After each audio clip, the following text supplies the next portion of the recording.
Hey guys, it is Wingy here, and welcome to a video that I thought I had done a fair few months ago now, but I haven't actually done it, which is annoying, because have you ever got, I made the thumbnail for it ages ago and everything, I had it prepped and ready to go, and I thought I'd film this video, and I just haven't, which is mad. Anyway, as you can tell from the title and the thumbnail that is like several months old now, we are talking about the Big Finish story starring Paul McGann, The Sword of Orion. To be honest, I need to listen to even more Big Finish, because even though it's been in lockdown, I just haven't had time. But this is one that I have actually listened to a fair amount, because the first time I listened to it, I didn't really get it, and then I listened to it again, and I appreciated it a little bit more. So here's the thing about The Sword of Orion. From what I believe, it's the first Cyberman story on audio. That could be wrong.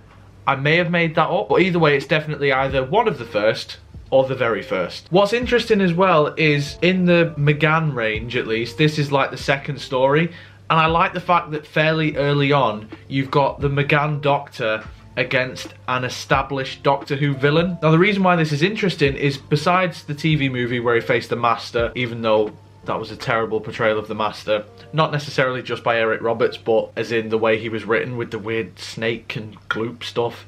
Weird. Based on the plans for the series after the TV movie, I don't think the 8th Doctor would have faced the Cybermen as we know them. So to see these Cybermen, like the proper Cybermen, face off against the 8th Doctor was cool. One thing that I do really like about this story is the atmosphere. This is a very atmospheric story. Even the music in this is very claustrophobic in places, and I love, it's annoying sometimes because it's overplayed slightly, but the music in this, where it's like brum, brum, brum, brum, brum, brum, brum, brum, brum, it's really effective, and it is definitely something that you would expect to have heard in classic Doctor Who. Like I say, it is overplayed a little bit, and there are some moments where it's like, you didn't need to play that there, that was just a normal transition from this scene to that scene. You could have literally had no music whatsoever, but you went with the atmospheric bomb bomb bombs again. Strange choice, but okay, I'm with you. Another thing that I really love about this story is you get to see the 8th Doctor and Charlie's relationship blossom even more. You get to get a real sense of their chemistry together and how they will interact as a Doctor and companion.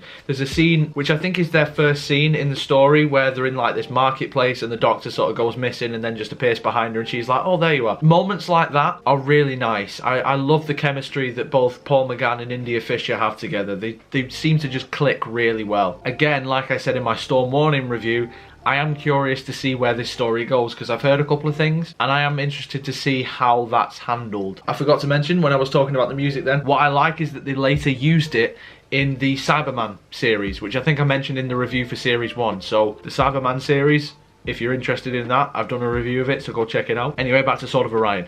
The one thing that I do have issues with though is that this story is a bit predictable. It's sort of a run-of-the-mill story. There are aspects to it that I genuinely like, and there are story aspects to it that I think are quite poorly done. So for example, there is a twist in this story. I'm not going to give it away because I want people to go and check this out, because I genuinely think it is a decent listen. However, the problem is the twist is something that you can see coming from a mile away. It's almost as if the story is building to reveal what you think is the reveal, if that makes sense. It's like the story is telling you this is what the twist is, which is a bit disappointing, because something that's supposed to be a twist and is supposed to be a moment that is going to shock you, which is how this story plays it out.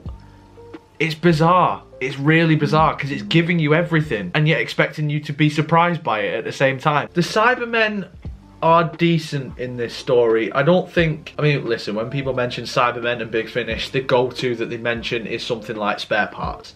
Is it that? No. The portrayal is fine. The Cybermen in this are fine.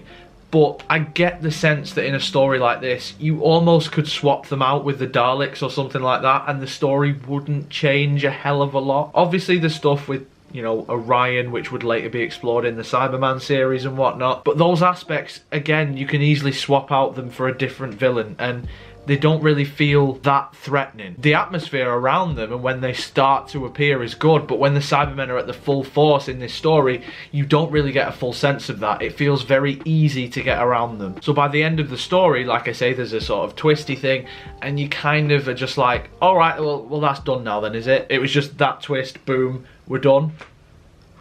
Cool. The voices are done really well though. They are kind of like a slightly modernised version of the 80s Cybermen, which I love because obviously they're my favourite Cybermen. So to hear them as like the first ones, which I suppose naturally would make sense because they were the last Cybermen to appear. So either way, the voice work is excellent, I will say. I feel like the start of this story throws a lot at you as well. I remember the first time that I listened to it, I didn't quite get it. I didn't quite understand exactly what was happening. And I think that's partly because of how it's written, but also on my part because it's audio, and usually that sort of stuff would be fairly simplistic and straightforward if it were the TV show, because you could physically see the stuff and know, okay, so that's different to that, these people are different to those people. Some of the voice work does sound similar, so therefore certain characters you think, all right, well hang on, didn't he die a minute ago? No, it's actually a different character.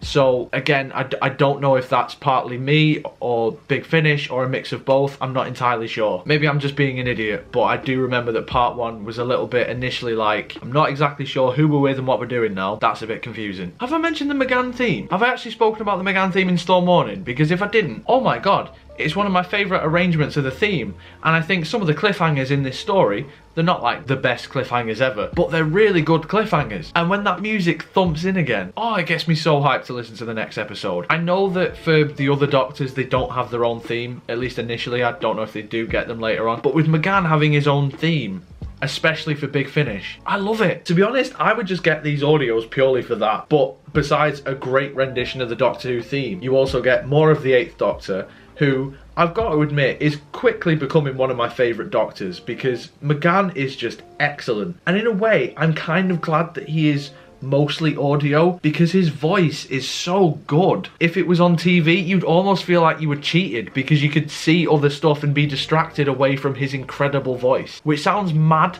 I know, because Tom's voice is so distinct, but Paul's voice is just suited to audio, and it is fantastic listening to his portrayal of the Doctor come to life. Like, you can really picture how the 8th Doctor would have been. Whilst we didn't get a series with him, unfortunately, these are incredible. The story quality does vary, but the version of the 8th Doctor that we get with Big Finish is genuinely fantastic. To this point, at least. I don't know if it's going to get better or worse, who's to say. But overall, I think whilst the story can be a little bit hard to follow at some times, and also there's a bit of a twist that's crap, I think the chemistry between the characters, the main characters at least, and I think the portrayal of the Cybermen, whilst not perfect, is decent enough. It's a good story. I wouldn't say it's fantastic. I wouldn't say it's one that is a must listen, kind of in the way that usually in the modern era episodes 2 and 3 kind of they're alright, but they're never anything spectacular.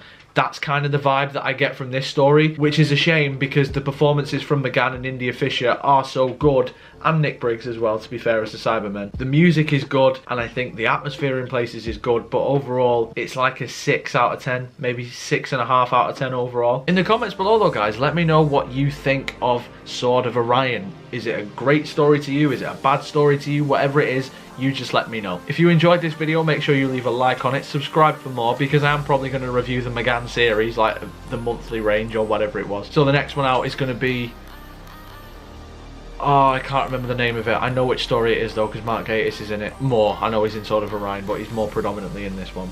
Weather in Venice. Something in Venice. People are going to write it in the comments. By the time that you see this video, I'll have put the camera off, I'll have looked at my phone, and I'll be like, oh, it's that. So I already know, so don't bother commenting because I already know which one it is. But either way, it's the Venice one. I'll probably do that one next. Social media and Patreon links will be in the description, as always. And if you would follow me on any of those things, I'd absolutely love you forever. But until next time, guys, you take care of yourselves. Goodbye.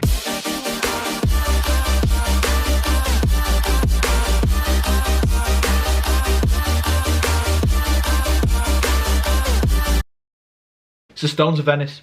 I've got it. It's the Stones of Venice. I knew it was something of Venice, and I've got it.